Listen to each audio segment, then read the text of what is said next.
The advice and opinions expressed by Dr. Grandpichet and her guests are meant solely as suggestion and should not be in any way construed as child-specific advice. Dr. Doreen Grandpichet is the Dr. Doreen is an expert in autism. Doreen Grandpichet. Dr. Grandpichet. Dr. Doreen Grandpichet. Dr. Doreen Grandpichet is a visionary in the field of autism. Now you can ask her questions on Ask Dr. Doreen.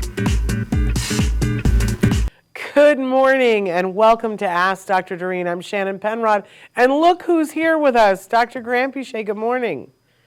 Good morning, Shannon. Good morning, everyone. Nice to be here. So thrilled to have you here. We're really excited to be here and be live this morning. We were going to be with you guys last week. All kinds of things happened. We had a flood in the studio. I got sick. I mean, it's like if locusts come, I'm going to get worried. You know what I'm saying? But we're here, and that's the name of the game, right? We manage to be here all the time, and thrilled to have you with us, Dr. Grandpichet. If you guys don't know, Dr. Grandpichet is a true expert in the field of autism. I believe the preeminent expert in the field of autism in our time, and she has been working in this field for more than 45 years. I know. It's like, what is the skin cream she is using? Because that doesn't seem possible. But she has been, and thank goodness for so many of us, myself included, because she's made a tremendous difference in so many lives, both of those people on the spectrum and the people who love them, right? And I count myself in that category. Somebody who loves people on the spectrum, one person in particular who, thank God and thank Dr. Grandpichet, has been helped through her work, and I'm forever grateful for that. You guys are watching us live, and you are able to interact with Dr. Grandpichet live right now on Facebook, YouTube, and Twitter. Our wonderful Chris Desmond, who's working so hard today and doing such a good job, he's going to show you on the screen some of the different ways that you guys can connect. While he does that, I'll remind you guys that this show is live. We do this on Tuesday mornings from 10 to 11 Pacific time, and you can tune in live and catch Dr. Grandpichet live. Or you can watch the show on YouTube. We're in our 14th year now of doing these shows together, Dr. Grandpichet and I. Me, sitting here kind of, like charting courses, but her really being the person who's doing the heavy lifting, right? In the 14th year. So there is a library that is all free to you on YouTube. But we also want to recognize that the massive portion of our audience listens on podcast, that you take us to go, and that's where you're able to hear your questions from Dr. Grandpichet. You can always be writing in questions wherever you are. We're starting this morning with a bunch of questions that you guys have written in, whether you wrote to AskDrDoreen.com or you wrote in to me, Shannon, at autism-live.com. We love getting your questions, and you can also and I have it sitting over here. I've been ignoring it. We've already got a ton of people on, Dr. Grandpichet. I want to say hi to Andrea. I want to say hi to Esther, Susie B. The Center for Autism and Related Disorders is saying good morning. Good morning to them as well. And Rodney is here with us. Those people are watching us live, and we'll get to some of their questions in just a second. We also have a bunch of questions that I said got written in. But we're so thrilled to have you guys listening, watching, however you do it. Please remember to like, share, to subscribe, to review, because that's how our message gets out to more people. If you have found it invaluable over the last 13 and a half years to hear from Dr. Grandpichet, please make sure you share this feed. It is its own podcast now. So we want to make sure that you guys share this feed. So you can do that on whatever platform you're listening or subscribe. It all helps us. Okay. Anything that you want to say before we get started, Dr. Grandpichet? No, I'm all good to go. I'm sorry that I'm not there in studio with you, but happy to be on the show with you. We're thrilled that you're here. I'm kind of thrilled so that I don't spread. I think I'm past contagious, but I want you to be safe. Anyway, our topic today was what do you do when you don't agree with a diagnosis that you did or didn't get when you went to the doctor. We had some people write in about that, but we have so many questions about so many things. But this first question, this is a gentleman who wrote in, and he's been waiting a couple of weeks for an answer. He says, my ADHD was missed because I was well behaved in school, intelligent and driven. I was only given medication, but if I was only given medication, I would have gotten a first-class degree or close with treated ADHD. Instead, this gentleman reports that he's 45, not married, no children, self-employed. He reports that he is a landlord and owns property, but says the system failed me from the age of 9. That I do casual work, but getting meaningful employment will be very difficult because of where he is. He says that he believes that the problem is worse in adulthood, especially for people who are undiagnosed, and wants to know what your thoughts are. I mean, that's a really very, very profound and interesting issue to bring up. And I think I would agree. I mean, I think that I see, Shannon, people who have lost opportunities because they were not diagnosed and treated, especially in ADHD, to be honest. I probably have seen more of that than in autism, although very, very mild autism, the same stuff would apply. I think with ADHD, there was a phase, and this gentleman is 45, and it probably hit his youth. There was a phase where, and that would be like maybe 30 years ago, where people were very hesitant to give the diagnosis of ADHD. And I think it was because right before that, everyone was being diagnosed with ADHD. Like, as soon as a teacher had an issue in class, the teacher would label the child, oh, I think this child has hyperactivity. And then, so ADHD just started to increase in terms of fake diagnosis or false diagnosis. And then it followed with a period of time where it became very hard to get the diagnosis of ADHD. And there were also, I do want to say, there were a lot of young people who were kind of pretending to have the diagnosis so that they could get the medications, because the medications are stimulants. And even to this day, I mean, right now, actually, there's a massive worldwide shortage of the medications for ADHD, which is also fascinating to me. But essentially, there are these kind of political things going on in the world where people who really had ADHD were not getting diagnosed. And if you don't get the right diagnosis, the right doors don't open for you, right? I know people who would have been much more successful at whatever they were doing. In fact, I know people where I am amazed, and I look back and I think, like, how did this individual even make it through school or college?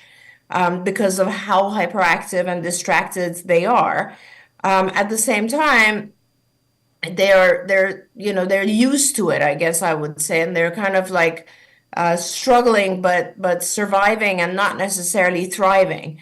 And I guess that would also apply to autism in some ways, because we do have, and the whole arena with autism is changing, and people have a different feeling towards getting help for autism. So I think it's really timely, and I appreciate this gentleman writing in, because it just goes to something that I feel very, very strongly about, which is no matter what is going on with us, if there's something in the world that can help us do better and thrive, then I think we should all be very receptive and actually even happy to receive that.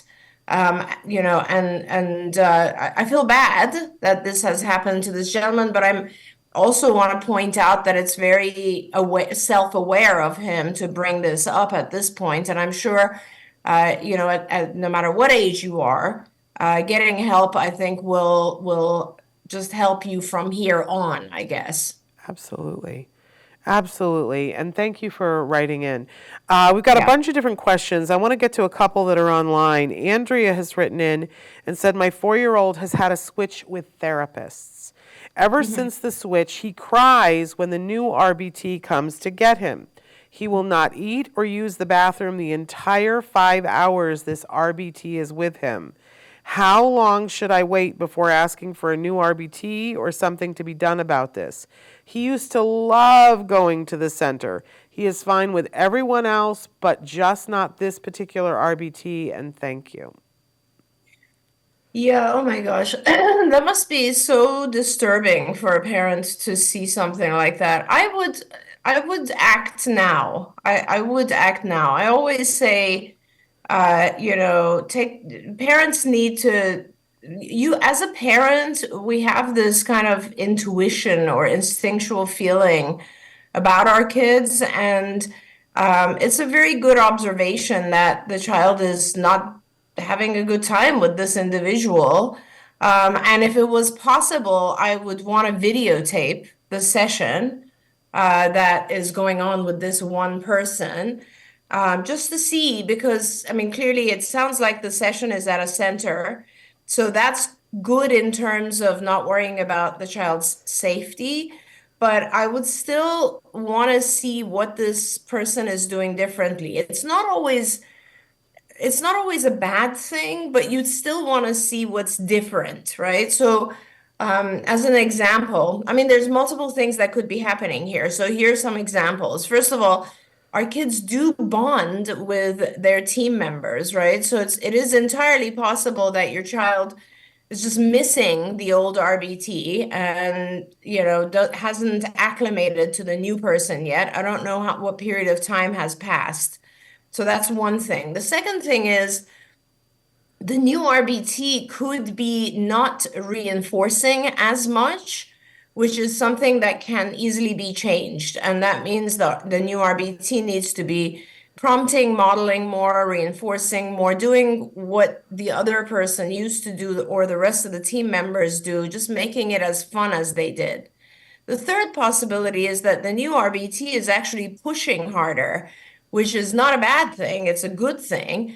But, everyone on the team then should be consistent and sit with each other and say, hey, we need to be probably like, rewarding more, pushing more, doing, like the consistency on the team is very, very important.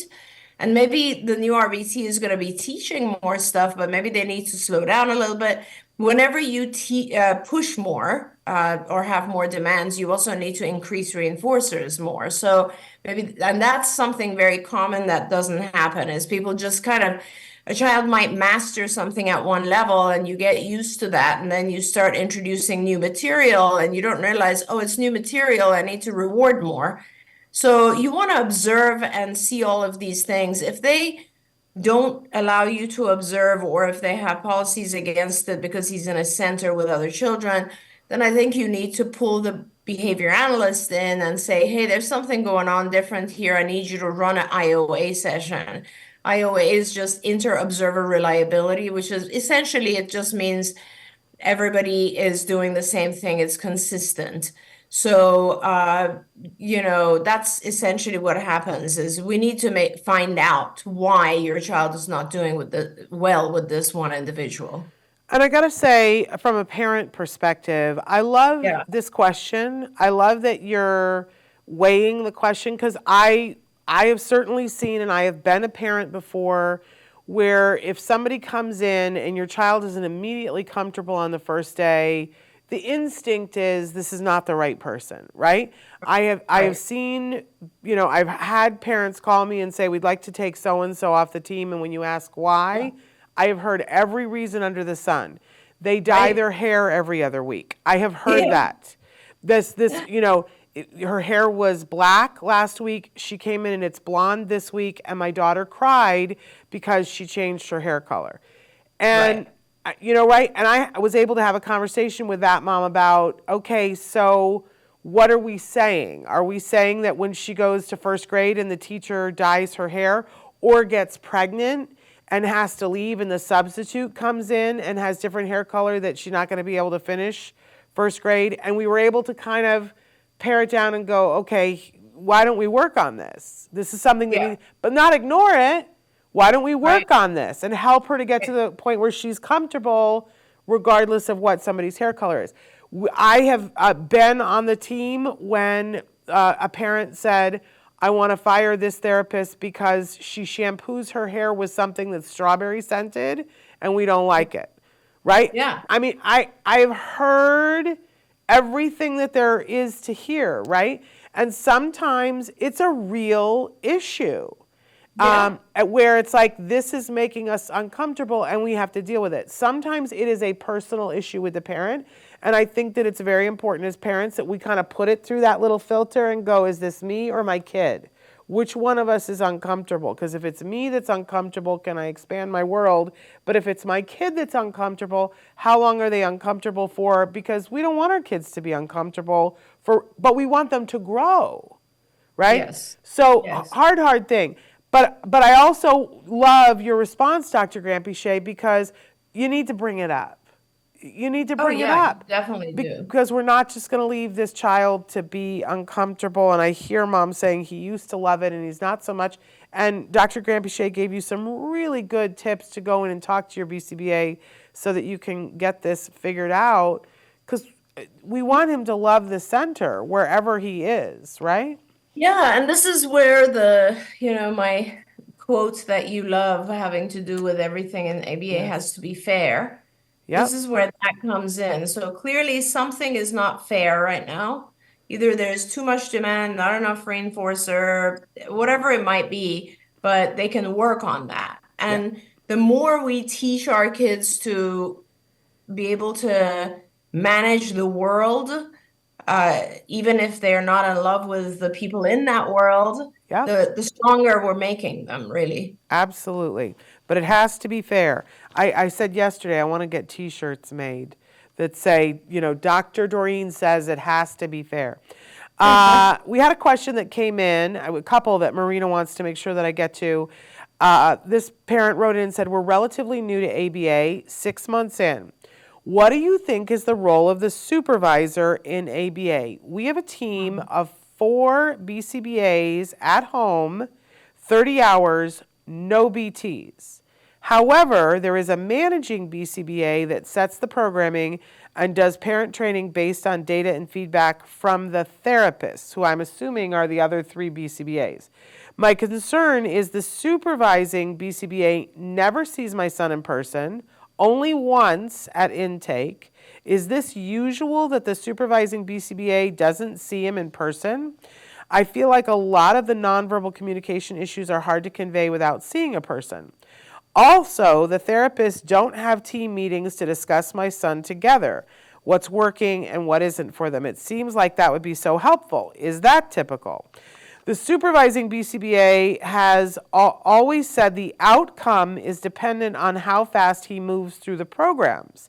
This makes sense. Also, how do I quantify this? I see his graph from the data weekly, but there is nothing more that I can request. The therapists are all telling me he's moving through goals quickly, and hopefully this continues, but I wish there was something to benchmark his progress against. And then there's one more, they apologize for so many questions, but I love them. Are there any more studies or updated data that you can share to show similar to the Lovas study? As mentioned before, we are at 30 hours, but I would like to increase to 40 hours. My husband will need some convincing, so it would be helpful if there is more data to show them. And they say, sorry for the numerous questions. I greatly appreciate all the time and love you put into your show. I stumbled upon it a few days ago and listened for hours already. Thank you. So I will just say about the studies, and then you can say this, Dr. Grampichet. I keep a thing of 6 studies on my computer for whenever parents ask for studies that are like, and they're aging now. None of them are brand new, but they're like the 6. I call them the 6 seminal, because pretty much if you're going to court or talking to a parent, each one of them covers something. So if somebody needs those, just write to me, write to me at shannon@autism-live.com, and I can send those to anybody. But go ahead, Dr. Grampichet. What do you want to answer first? Sure. The thing about the BCBAs? Oh my gosh, there's so much to answer, and this is such a very awesome question from a parent who very clearly gets it. So thank you for joining us, and thank you for your kind words about our show. It's meaningful that when we're able to help. There's a lot of things about your program that don't sound normal. Let's start with the fact that you have BCBAs doing therapy. So the BCBAs are kind of like doctors in the field of ABA, right? So they're the ones that have been trained to mainly they have learned how to design programs to change behavior, both positive and negative behavior. So they are not trained to do therapy. I mean, at least I'll tell you that at CARD, one of the things that we are doing is we're trying to get our BCBAs to do more therapy just so they stay involved with the child. But generally speaking, in any program, a BCBA will come in, they'll do the intake, after the intake, they will do kind of a assessment of the child and in all environments, and whether that's based on observations of the BTs, the behavior technicians, or their own observations in different environments.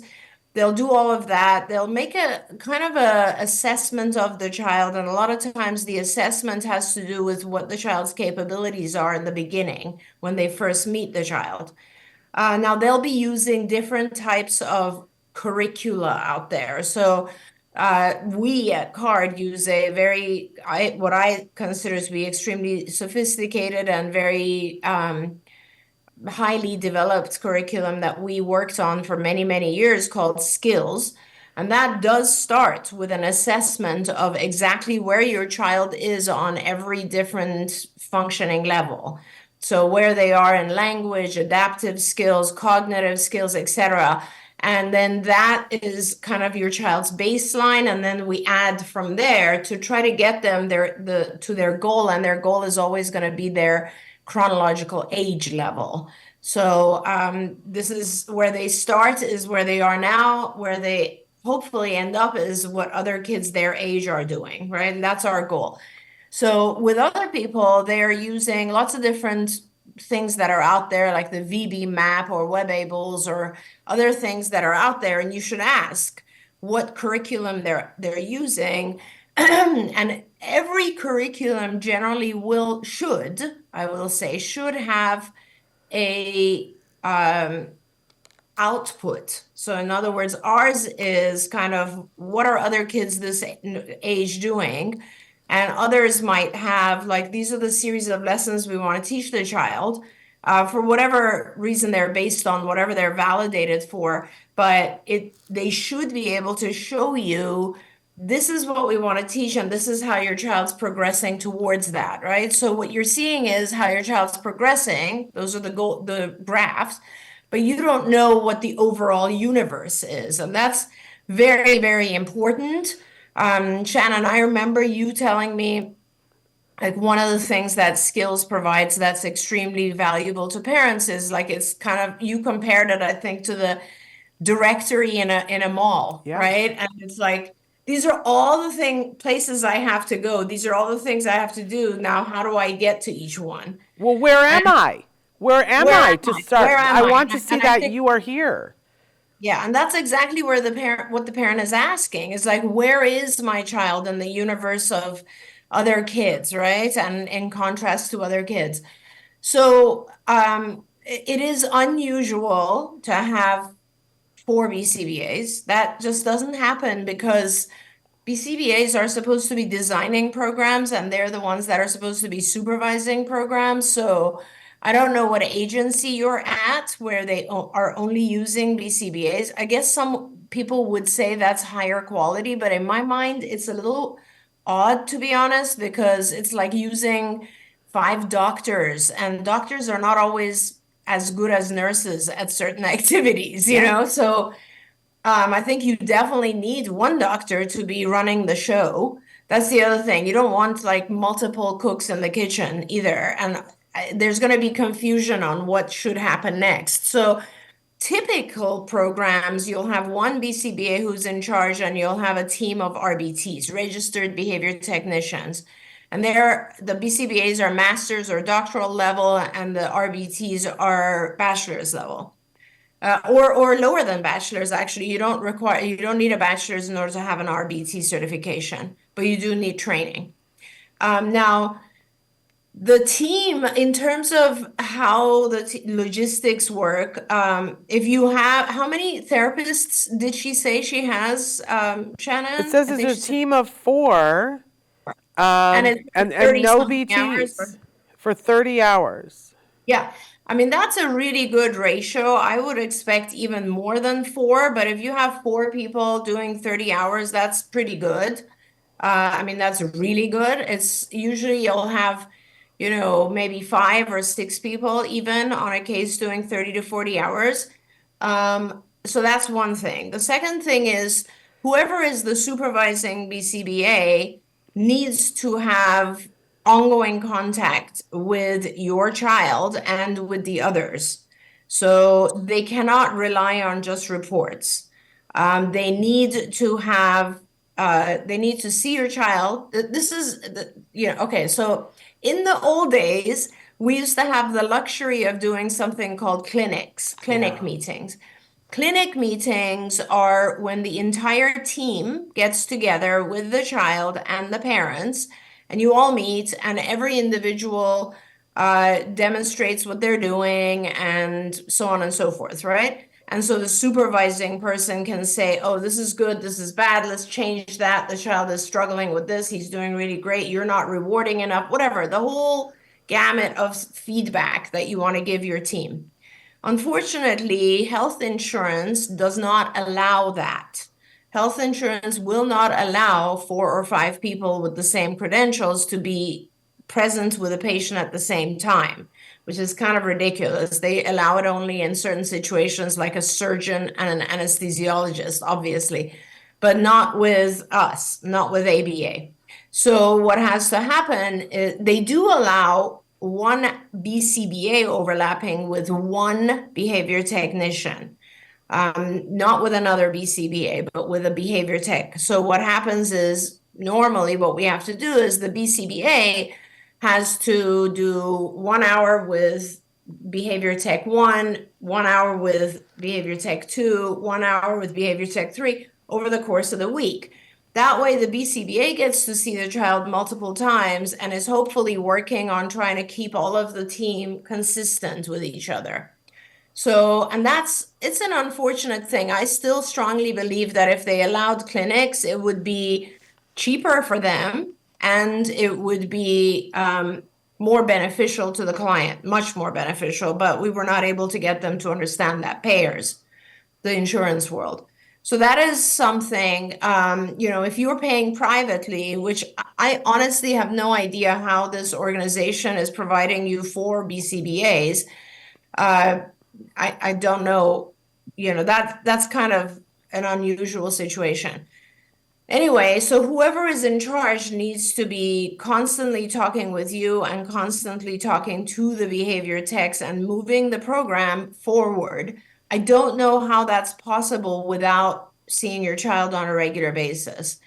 And the other question I was saying is like, they should be able to offer you some guidelines or some visuals in terms of where your child is actually headed.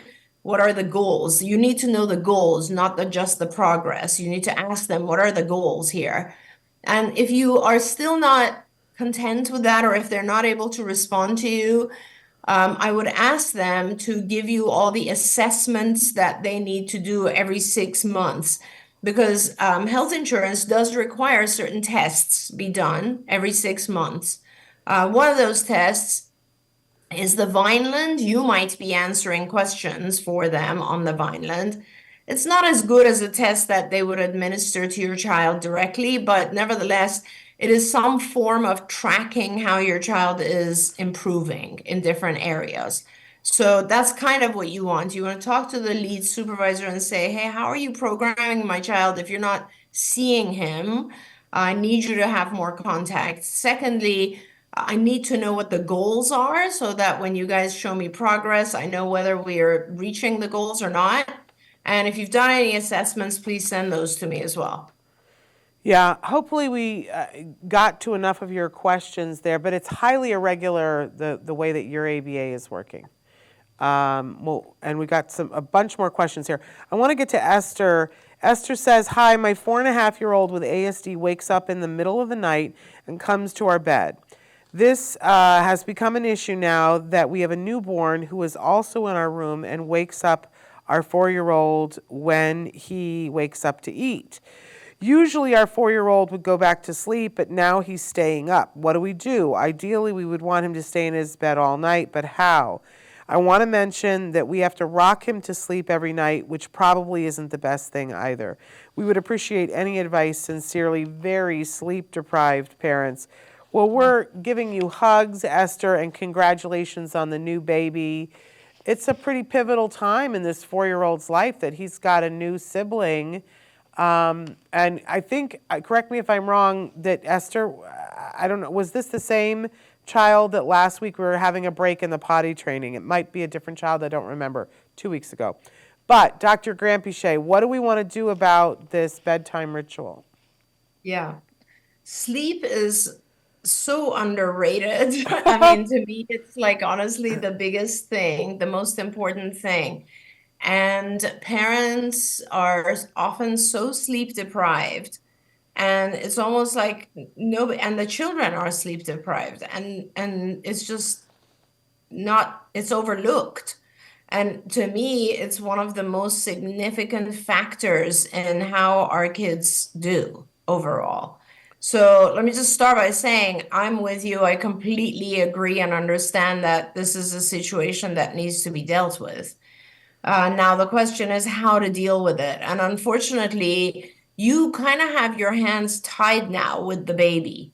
And so there's no, I mean, realistically, you can't be the one doing this intervention right now because it's enough that you're dealing with the baby. So I will start by saying you need to find an additional resource.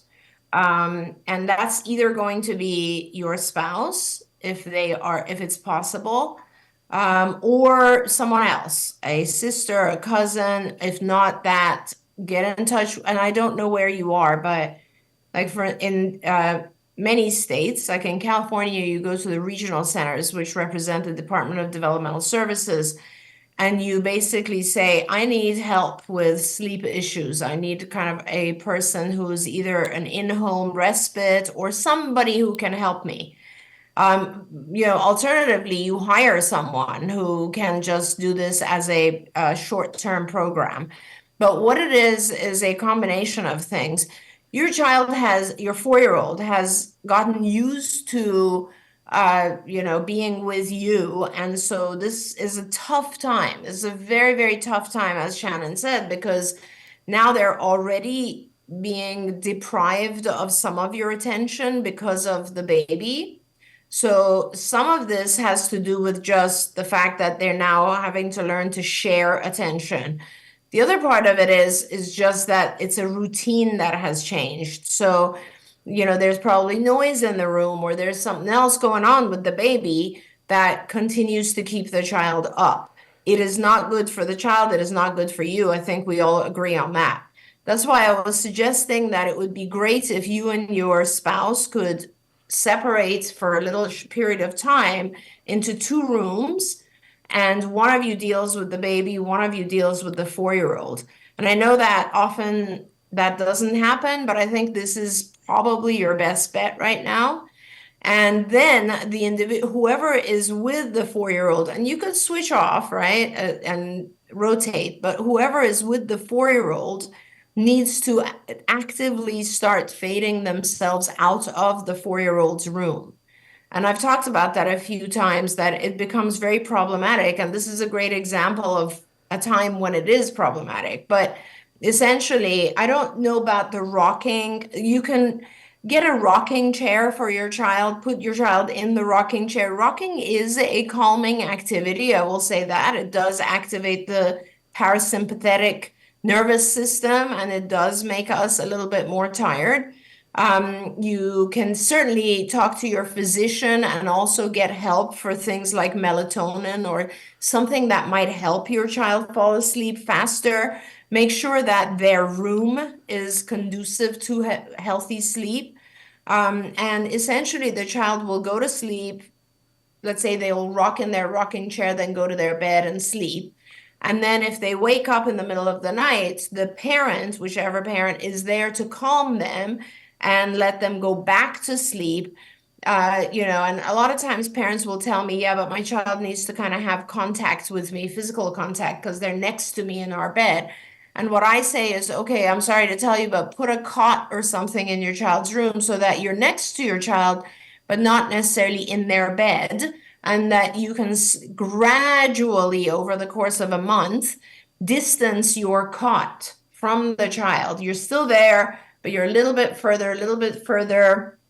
Every once in a while, you're increasing the distance, and you get to a point where you can actually start exiting the child's room. You do need to do this. Now, it's not something that you can avoid doing at this point. And let me tell you, if you don't do this now, it's going to get harder when your child is school age. It's going to get harder when your child is, when both kids are school. I mean, it just becomes crazy. So the sooner you do this, the better. And yeah, it's a little bit difficult. So be strong, because, this is not a fun, our kids, it's one of those things where we're teaching our kids things that later in life are beneficial to them, right? It's right now, it's going to appear very difficult for your child, and they might scream and tantrum and cry, but in the long run, it's better for them because they will stay asleep, and they'll get more sleep, and that's important for their brain development. So I don't know of any ABA organizations that actually will come to your house and do this. There might be, you might ask for help with this, because it is a process. But if they don't, they certainly will guide you and provide a lot of training to you on how to shape this behavior, because it is a very kind of regimented step-by-step type of program where you're gradually fading yourself out of the child's room. And that's the only thing I can think of right now, because it really does, the harder part, the part of doing it is not that hard. I mean, it's hard. It's hard. It's emotionally difficult for us as parents, but the harder thing is, having a spouse and deciding you're going to deal with one child, I'm going to deal with the other. That's the only way you're going to get this done. You cannot deal with both of them in the same room at this point. There we go. It's Great hard. advice. And Just she tough, real life difficult situations, Shannon. absolutely. And yes, she is in Los Angeles. I meant to tell you that too. But she wants to know, do you think getting a sleep consultant is a good idea? I mean, there's no harm in getting a sleep consultant. I don't know what they do. But there's no harm in getting all kinds of assessments to figure out, like, is there something else going on with my child not sleeping? But I'll be honest and tell you, it's a very basic thing. When we remain in the bed with our parents, we're getting some reinforcers that we don't get in our own room. Especially if I wake up and somebody gives me even a glass of water or milk or something, then I'm definitely going to be waking up on that schedule. That's how our bodies work. We do have a schedule. So yeah, I mean, feel free to get a sleep consultant. I would also really recommend that you get a BCBA or someone to consult with you on a program to help get away from these issues. There we go. We're waving to Nicholas. We're so glad that you're here. And Judy, thank you so much. She says, great topics. Loving hearing from Dr. Doreen and Shannon's advice with our troubled issues. Happy Valentine's Day to you both. Happy Valentine's to you as well. Shradhanjali, and I forgive me if I've slaughtered your name, says, hi, my 10-year-old goes to 5th grade inclusive classroom and struggles to forget things at school like lunchbox, jackets. Secondly, he struggles on language comprehension in ELAR, and he is currently at CARD. So this is great. And how old is he? 10? 10, yes. So this is okay. So I have lots and lots of thoughts. So the first thing I would do is I would ask your supervisor, I'm not sure who your supervisor is, your BCBA, I would ask them to assess what is going on with him. And I'm not talking about the traditional assessments that we do as behavior analysts. Whenever I hear someone misplacing things or losing things, my first inclination as a clinician is I need to rule out ADHD because misplacing and losing things is definitely one of the symptoms of ADHD. It's a symptom, it's listed. So I'd want to have your child tested to identify if there's also ADHD issues, and if there are, we might want to have medication which would help him remember things and pay attention, and that might also help his learning. So that's very important. Secondly, if let's say that is ruled out, I'd want to look at having some testing done on executive functions, which have to do with planning behaviors. And then if there are some gaps in those areas, then I'd want to make sure that I'm working on those things, right? So that he's better at planning. A lot of kids have difficulty with planning things. And we have a whole series of lessons that focus just on teaching them how to plan an activity, especially when it comes to things like, school related activities. So I feel like there's some assessments. Since you're a card patient, ask your BCBA to request a consult with Evelyn Kung. Evelyn is one of our oldest senior supervisor at CARD, and she is fantastic at really assessing children and identifying where the area of focus needs to be. And I feel like that is one of the things that would probably benefit right now, is just kind of focusing a little bit more on why is he forgetting things, what's going on. And in general, I will say whenever your child is struggling, this is a conversation you need to have with your BCBA. And, if your BCBA doesn't give you the answers that you like, ask to consult with a clinical director. We do have clinical directors at CARD who are all, 20 plus years of experience and have been with me for ages. And they are brilliant people who just come in, drop in, do a consultation, try to figure out what's going on. And they help our parents, I'll help our children, help our BCBAs, and give them a lot of ideas. So please ask for that. There we go. Saying hi again to Judy and Amanda. So thrilled to have you here. Alicia and Jay and Taryn and Steven. I'm going to try to get to as many of these as possible, you guys. Alicia wants to know, do you think the ABA is a good thing? My son is on the waiting list. We need more help with potty training, feeding, and communication. He is nonverbal 11. I am almost 41, and we need more independence. Yes. What were the requests? Potty training, communication, and what was the middle one? Feeding. Eating. Okay, feeding. Feeding. Yeah. Yes. So yes, ABA is a fantastic thing. ABA is a teaching technique, and it is wonderful when it's done right. So and when it's done right, you see progress. Now, I do want to kind of step back and say, just like anything else, when you first start something that is teaching you new things and is demanding, children will tend to want to try to avoid it because it's hard. But this is the only way that they learn rapidly. And as they realize, oh, this is going to be fun, I'm learning and I'm getting lots of reward, then they jump into it, and then it becomes like I always refer to ABA, good ABA, as a kind of the child's mode of communication. It just becomes their world, and they love it because they're able to communicate with all the folks that they work with. They're having fun, they're learning, they're moving forward. And so, yes, these are things that are very good. Now, it's also extremely important for your child at this age to have the skills that he's lacking, right? So toilet training at 10, I mean, that's a very, very important thing, right? It'll give him a great deal of independence if he's able to go to the bathroom by himself. So that's one. And yes, ABA programs do teach that.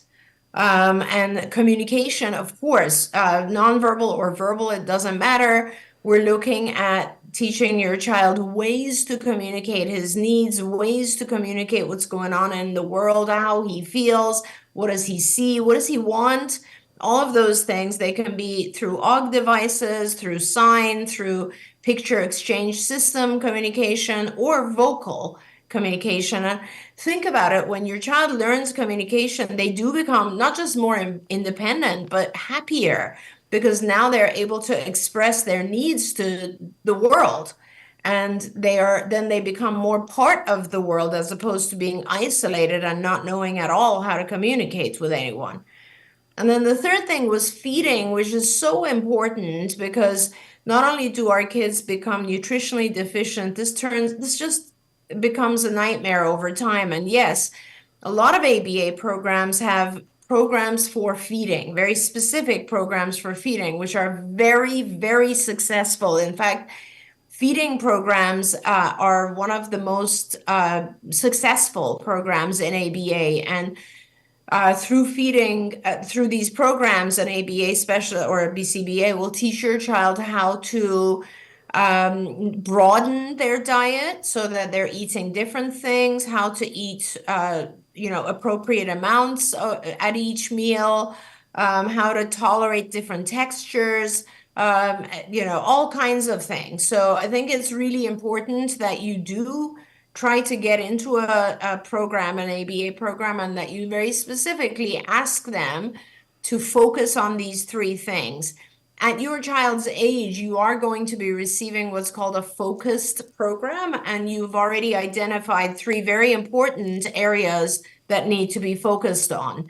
Now, depending on your child's challenging behaviors, whoever you talk to, a BCBA might say, oh, sure, I'm happy to do toilet training, but before I do it, I need to do a little bit of work on compliance, because obviously you don't want a child who is, let's say, aggressive. Trying to put them through toilet training just doesn't work. So there might be some prerequisite work that needs to happen, but they're going to do all of it. And I think it's vital for your child at this point. Absolutely. I have to get to two questions that Marina had shared with us from your website. One of them was, I was watching through some old shows where I saw that you said sessions should be 2 to 3 hours, never longer than those hours. How do you get to 40 hours in that case? And would you mind giving a proposed schedule? Thank you so much. Oh, sure. And that's, excuse me, great question. So the session length can be 4 hours. It shouldn't always be 4 hours. It can be 4 hours when you're doing maintenance work. So that means things that the child has already learned and you're generalizing them to the environment, or you're doing maintenance. So you're just checking on old stuff. So it's easy for the child. Otherwise, if you're doing, let's say, 2 to 3 hour sessions, it's not that you have to do one session a day. You do a session and then the child has a break and you do another session. So 40-hour programs are usually spread out over the course of the 7-day week, not just 5-day week. And the way that they are is that depending on when the child wakes, excuse me, you'll do, let's say, a 2 to 3 hour session with the child, let's say from 9 to 11, 9 to 12. And then the child will have lunch and have a little bit of a break. And then you'll do another session, let's say from 2 to 5. And you'll do that all week long. And you'll also do the same thing on the weekends. And you will get to 40 hours. There we go. The other question that we had came in, this is from Saudi Arabia. This person says, I'm 26 years old and I've been stuttering for more than 10 years. I underwent medical examinations, brain x-rays, chest x-rays, all results are good. What are the causes of stuttering? Is it psychological, physical, or a neurotransmitter problem? The result of the chest x-ray was excellent, but when I speak, I get tired quickly. What is the reason, and do you provide your services worldwide? Well, these are great questions. Okay.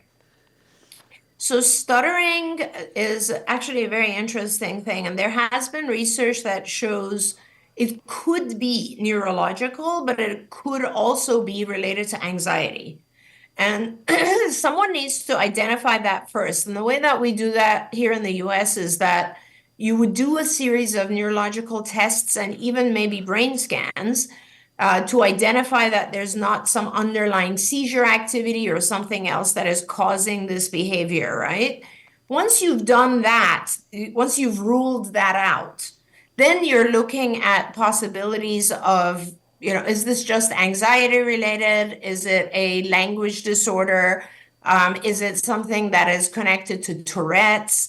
There are lots of different things that could be causing it, but once you've kind of identified that, then there are interventions for stuttering that can be done. They're not necessarily under the realm of just behavioral interventions, but there are definitely cognitive behavior treatments for stuttering and that have been very effective. And Shannon, I can actually look them up and send them to you if you want to Okay. send them to this individual. That would be great. But the thing I wanted to say is at the end, the individual brings up the about breathing and getting tired. That I've not ever heard breath being related to stuttering. So that concerns me a little bit, and I would really want to make sure that you are getting the oxygen intake and that there's nothing going on. And I think they said their lung x-ray has been normal. Yep. So I'm just, I don't know anything else about your physiology. I don't know what your weight is, your cholesterol levels, your heart functioning, all that kind of stuff. But I would recommend that if you feel you are out of breath and also getting tired, you do need a full physical to figure out why that's happening. And I don't know that that's necessarily related to the stuttering, but I definitely recommend that you get a full physical to figure that out. Okay, now whether or not we provide services, it's interesting actually that I was over the last several years very involved with helping people in Saudi Arabia. There are a few really good centers in Saudi Arabia, and Shannon, we can recommend some of those when I send you some names as well. Fabulous. And I would recommend that you go there and actually see, depending on where you are in Saudi, the ones that I know are in Riyadh. And I'm sure there are exceptional people there who can help you. Okay. Wonderful. Taryn wants to know, hi ladies, my son just passed the, I'm probably not going to pronounce it correct, the Battelle 3 test to enter kindergarten next year. He has been in full-time ABA for 2 years. What do you think of that test? It's BATTELLE. I think this is I'm just looking up right now. I think it's an achievement test because this isn't a test that we use frequently, but I don't know enough about it to tell you, but I think I've heard of it, and I think it's a achievement test, which should be able to tell you more about kind of where your child fits into school. But honestly, I shouldn't be commenting on it because I have not seen this test or administered it myself. Okay. But there you go. Steven says, hi everyone, my son is 7 and doing very well at school. He is starting to complain about the extra hours I spend with him doing math, reading, etc. Should I continue to push him? I'm fearful of relaxing. I mean, I love it. This is such a normal parent's problem. You know what I mean? It's like all of our kids, no matter what they're struggling with, complain when we force them to do additional work, right? So I think this is something you need to balance out. Does he need the additional tutoring that you give him? Or would he do fine without it? And also, do you need to be the person actually doing this tutoring? And if you come to the conclusion that it isn't necessarily great, take a break, it's good for you, good for him. If you do come to the conclusion that he needs this additional tutoring, then you can certainly continue to provide it as long as you increase reward for him and for yourself. Like make it more fun, reduce the hours maybe, do more breaks in there. Or you could get help from someone else, like a professional tutor, or ask the school if they can offer you some help. That way, he's continuing to get the help, but you are also getting a break. And I appreciate that you wrote it's hard to relax. I think that's such an important thing for parents that we are so committed to trying to help our kids in one way or another that we don't pay attention to our own needs.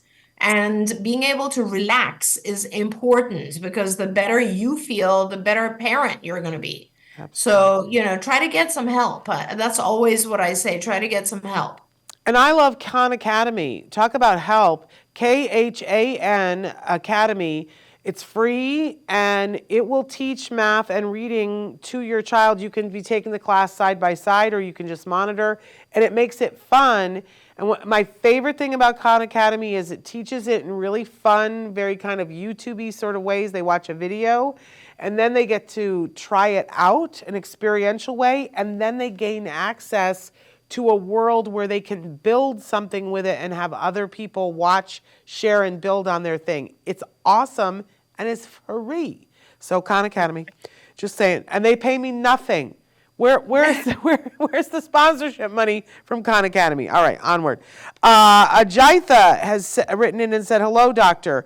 Can we allow a 5.5-year-old to watch YouTube videos if he has the control and likes to watch specific video a lot? Yes, you can. That's a great question. Thanks for asking that question. I never want to deprive our children of their reinforcers, first of all. That's kind of important. It's like we all have things we like to do. I was talking to my son last night, and it was like, I think it was around 9 o'clock at night, and I said, I was getting into a subject that would have taken long, and he's like, I only have 5 minutes. And I said, why do you have 5 minutes? And he said, I have to get online with my friends. And he's 25. So I know that that is like a social reinforcer for a lot of kids to be able to spend some time on YouTube or whatever it is, right, that they're doing.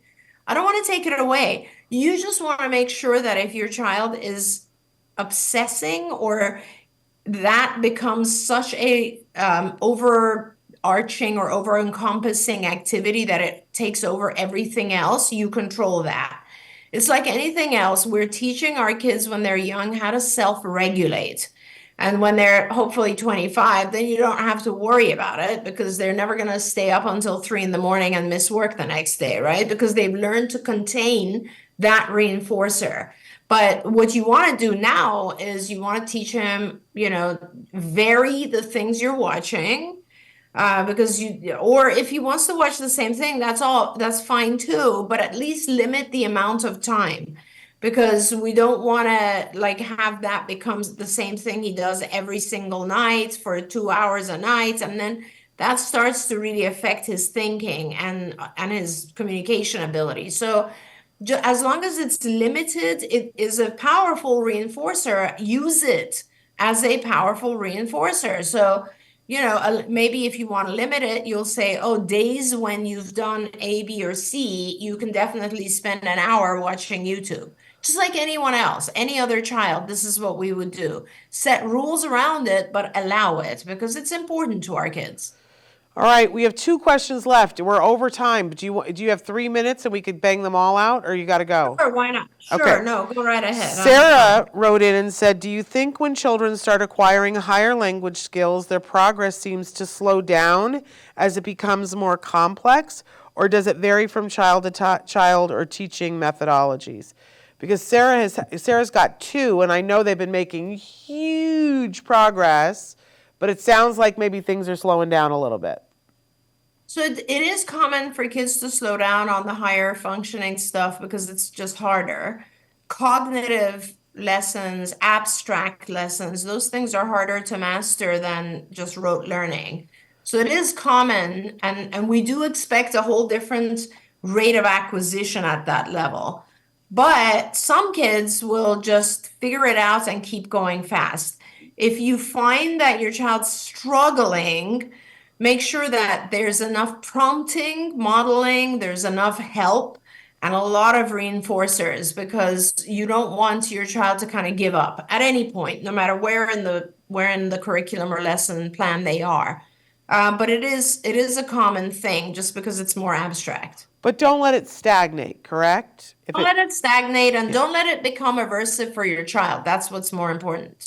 our fabulous Amanda, who wrote back earlier and said, by the way, it's a very, and I've seen this too, these sleep consultants and feeding consultants are popping up everywhere.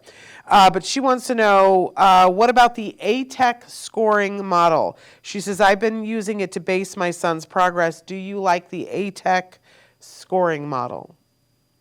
Yeah, the ATEC is nice, and actually it's been validated, and it was Shannon. It was developed by Steve and Edelson at Autism Research Institute, and we actually at CARD validated it for him. We did the validation study, so I know the ATEC. It is valid and it is very respected. It's based on subjective opinion, right? It's not a direct test.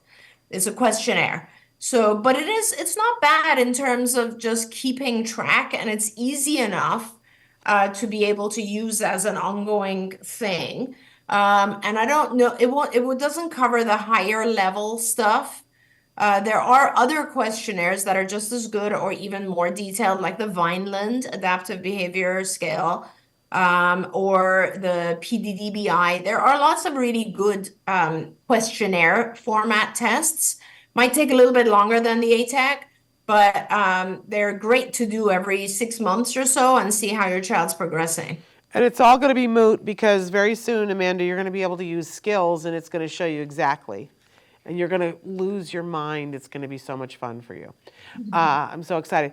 Dr. Grant-Pichet, first of all, thank you for this hour. Happy Valentine's Day. Thank you for your work. Too. Thank you, Shannon. Thanks so much, and happy Valentine's to all of our viewers. It's lovely to do the show. I'm glad I was able to do it from home today. Thank you. Absolutely. So glad that you could. And just a programming note, no live show tomorrow. So we're back on the air on Monday with just so much exciting stuff going on, you guys. And we'll be back next week, next Tuesday, with Dr. Grant-Pichet for Ask Dr. Doreen. So until then, please, happy Valentine's Day, everybody. And give your kiddos a hug from me and one for you, too. Bye-bye for now. Bye, everyone.